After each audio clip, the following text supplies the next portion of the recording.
الحمد لله رب العالمين، والصلاة والسلام على نبينا محمد وعلى آله وصحبه أجمعين.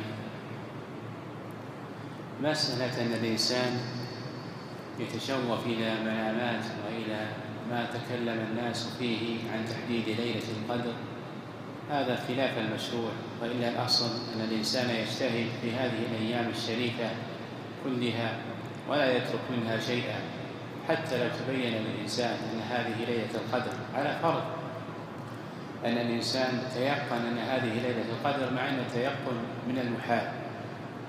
هل معناه أنه يترك الأعمال الصالحة في بقية هذه الأيام الفاضلة؟ وهل الفضيلة خاصة بليلة القدر أو تشمل الليالي الشريفة الأخرى؟ لا شك أن ليلة القدر تتميز عن بقية الليالي بميزة عظيمة. أولا أن القرآن الكريم نزل فيها وفي ليلتها، إنا أنزلناه في ليلة القدر، وتنزل الملائكة في هذه الليلة الشريفة كذلك. حضور الملائكة دليل على عظم قدر هذه الليلة عند الله سبحانه وتعالى. تنويه الله سبحانه وتعالى بشأن هذه الليلة في كتابه في موضعين: إنا أنزلناه في ليلة القدر، إنا أنزلناه في ليلة مباركة إنا كنا منذرين. وتنويه النبي عليه الصلاة والسلام عن شرف هذه الليلة بأحاديث كثيرة دليل على توافر الهمم وشحذ الهمم لتطلب هذه الليلة العظيمة، وأن من رحمة الله أنها بدأت تضيق حتى كاد الإنسان أن يصل إليها. أولا كان النبي عليه السلام قد اعتكف في العشر الأول تطلبا لها، ثم في العشر الأواسط، ثم استقر اعتكافه حتى مات عليه الصلاة والسلام في العشر الأواخر من رمضان. وقال في حديث آخر: التمسوها في الوتر من العشر الأواخر من رمضان. وقال في حديث آخر: التمسوها في تاسعة تبقى، في سابعة تبقى، في خامسة تبقى، في واحدة تبقى، حتى يكون الإنسان قد حدد له ذلك. فهي لا شك أنها فضيلة. وقصة الرجل الذي جاء إلى النبي صلى الله عليه وسلم وقال: إني ضعفت ولم أطق أن أقوم هذه الليالي، فأرشده النبي عليه الصلاة والسلام أن يقوم ليلة 27. وهذا الحديث إن صح صار عمدة في هذا الباب، ولا يكون الإنسان قولا آخر، لأنه تحديد من النبي عليه الصلاة والسلام لهذا الرجل أنه يقوم ليلة 27، خلاص هذا يعتبر بمثابة النص. وفيه حديث أبي بن كعب رضي الله عنه قال: والله إني لا أعلم أي ليلة القدر هي الليلة التي أري النبي عليه الصلاة والسلام أنه يسجد صبيحتها على إثر ماء وطين، ليلة 27. ويقسم رضي الله عنه والصحابة عنده ولم ينكروا عليه ذلك، فهذا قيل إنه كالإجماع من الصحابة على أن ليلة القدر ليلة 27. والعلماء بعضهم قال: نعم، تكون ليلة 27 وتكون ليلة 25 وتكون ليلة 21، تتنقل بين الأوتار. وهذا مذهب من مذاهب أهل العلم أنها تتنقل، والله سبحانه وتعالى أخفاها حتى يجتهد الإنسان في الطاعة طيلة هذه الأيام الفاضلة. ولكن الذي يرد مع قوة هذا القول، لأنه فيه حديث أنها ليلة 25 وحديث صحيح، وفي حديث أنها ليلة 27 وحديث صحيح، وفي حديث أنه غير هذه الليالي السلام، حتى أن النبي عليه الصلاة والسلام خرج يريد أن يخبر الصحابة بليلة القدر، خلاص فتلاحى رجلان، اختلفا وتشاجرا، فرفع الله علم هذه الليلة. فقال النبي عليه الصلاة والسلام: خرجت أريد أن أخبركم بها فتلاحى رجلان وعسى أن يكون خيرا، التمسوها في العشر الأواخر من رمضان.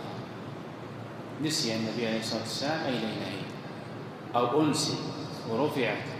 فقال العلماء فائدة من هذا الحديث أن الخلاف والتشاجر هذا شر قد يحرم الإنسان بسببه الخير. فإذا رأى إنسان مجموعة يتشاجرون فعليه أن يخفف من وطأة هذا الشجار، لأن هذا ليس فيه خير. وجود الشجار، وجود الكلام المرتفع والاختلاف الذي لا يصل إلى نتيجة والاستمرار عليه، هذا الحقيقة أنه لا ينبئ بخير، قد يجر إلى أمور أخرى غير التشاجر، قد إلى مد الأيدي وإلى أمور أخرى من حمل السلاح. وهذا حصل وكثير الآن نسمع بالوقائع بسبب كلمة خرجت من إنسان فسرت على معاني أخرى فصار ما لا يحمد عقباه من المشاكل والأمور والبلايا. الإنسان ينبغي عليه أن يمسك لسانه، لأنه هو أساس المشكلة هذا اللسان. فإذا الإنسان ضبط انفعالاته واستطاع أن يتغلب ويكظم غيظه فإنه بإذن الله يكون هو سيد الموقف، حتى لو تكلم فيه الآخر، لأن طبيعة الإنسان إذا ناقشته زاد، وإذا سكت يسكت، لأنه لا يستطيع أن يكلم نفسه، لأنه أمام إنسان ساكت.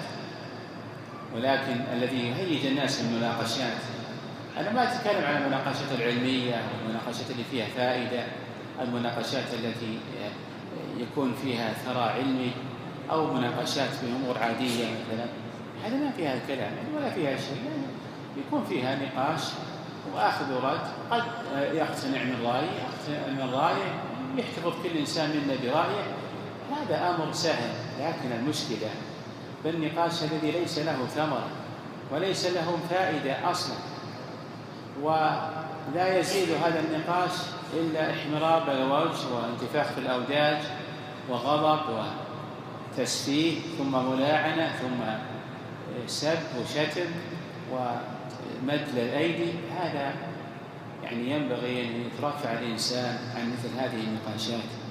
ولذلك النبي عليه الصلاة والسلام حث على ملك الأعصاب، فقال عليه الصلاة والسلام: ليس الشديد بالسرعة، يعني ما هو بالشديد اللي يمسك له واحد يطرحه بالأرض، ما هو قوي هذا، إنما الشديد يعني القوي فعلا الذي يملك نفسه عند الغضب، هذا هو الذي يمدح، لأنه استطاع أن يأخذ حقه ومع ذلك تنازل، يعني على قدرة واستطاع فيه، ولكنه آثر ما عند الله سبحانه وتعالى. هذا بالنسبة لهذه المسألة. والنبي عليه الصلاة والسلام قال: أنا زعيم ببيت في ربض الجنة، أي حول الجنة، لمن ترك المراء وإن كان، أو لمن ترك الكذب وإن كان مازحا. يعني كثرة المزح، لأن الإنسان كذب عليك وقلت له: لماذا تكذب؟ قال: أمزح. ثم يكذب ثاني، ثم يقول أمزح، ثم يكذب ثم يكذب. يصير الإنسان عادة له أنه يكثر من الكلام الهزلي الذي ليس له حقيقة. ترى الكذب له تعريف سهل: الإخبار بخلاف الواقع، هذا هو الكذب، خلاص ريح نفسك. مازح ليس مزحا، هذا يعتبر كذب ويكتب عليك في سجلك، كذبت. يعني أنت إذا لم يكن لك مقصد شرعي من هذا الكلام فإن هذا ستحاسب عليه. ولم يبح الكذب إلا في 3 أمور: في الصلح بين الناس، وحديث المرأة لزوجها، وحديث الزوج لامرأته، وفي الحرب. فإن الحرب خدعة، يعني الحرب يكون فيها تمويل، يعني الإنسان يعلن يقول سنتوجه إلى الجهة الشرقية ثم يتوجه إلى الجهة الغربية. كان النبي عليه الصلاة والسلام هذه طريقته، حتى يعمي على الكفار ولا يدرون في توجهه، فيكون في ذلك يعني قوة للمسلمين. أما في غير هذه المقاصد ال3 فإنه لا يجوز الكذب. كذب كذب، سواء كان مزح أو غير مزح. ولمن ترك بيت في وسط الجنة لمن ترك المراء وإن كان محقا. الجدال الذي تكلمنا عنه، الجدال هذا اللي ليس له فائدة، ولكن وجادلهم بالتي هي أحسن. لو الإنسان يطمع أن هذا يهتدي أو الإنسان هذا يسلم وعنده شبهة في رأسه يحتاج إلى من يقنعه، فيكون فيه نوع من المناظرة، هذا طيب، لأن هذا فيه ثمرة، فيه فائدة، أما مجرد الكلام واستعراض العضلات قدام الناس على يعني يستفيد ولا يستفيد، هذا لا يجوز. ومثل ذلك إثارة القضايا الإسلامية التي يعني ما تثار إلا عند كبار العلماء. إيش معناه؟ يعني مثلا الإنسان يثير يقول الحديث إذا ما رواه إلا صحابي يمكن ما هو صحيح، لأن الصحابي يمكن يخطئ، هذا كلام يقول عاقل. الصحابي حتى لو كان واحد فهو موثوق، والصحابة كلهم عدول، حتى لو ما ذكر اسم الصحابي ما دام انه صحابي خلاص يؤخذ بروايته. يعني إنسان يخرج مثلا وسائل الإعلام يقول فيه أحاديث كثيرة رواها البخاري غلط، حتى ما يعرف يقول ضعيف يقول غلط، يعني هذا ما يتأدب ولا يعرف يتفاهم مع نصوص الشريعة. وهذه المسائل أن العلماء انتهوا فيها وماتوا وهم قد دونوها، ثم يأتي هذا ويقول وش هالدين اللي طلعت فيه الآن؟ تقول الناس هذا خطأ وهذا صح. من أنت؟ تقول البخاري هذا أخطأ، هذا عنده أغلاط وعنده ملاحظات. من أنت حتى تخطئ البخاري رحمه الله الذي أقسم بالله، يقسم بالله لما انتهى من تفسير من جمع الأحاديث، وقد مكث على ذلك أكثر من 15 سنة، يقسم بالله يقول اللهم إن كان فيه حديثا واحدا ضعيفا فاجعله في الماء ثم يجعله على النهر، ولم يبتل منه ولا ورقة واحد. حتى أن قال العلماء لو طلق إنسان زوجته إن كان بالبخاري حديث واحد ضعيف ما تطلق امرأته، لأن ما فيه ولا حديث ضعيف. ثم يأتي هذا ويقول الكلام هذا الذي ليس له دلالة. فهذا أنه كان على وقت عمر، هذا لو كان على وقت عمر كان عمر أدبه وعلمه الشغل كيف. عمر كان فيه إنسان اسمه صبيغ، هذا الإنسان كان يقول في بعض الآيات وبعض الكلمات من القرآن ما معناها، ثم يبدأ يسأل الناس، يمسك هذا ويسأل وهذا يسأل. فلما أتوا به إلى عمر ضربه حتى قال جزاك الله خيرا عني يا أمير المؤمنين والله لا أعود إليها.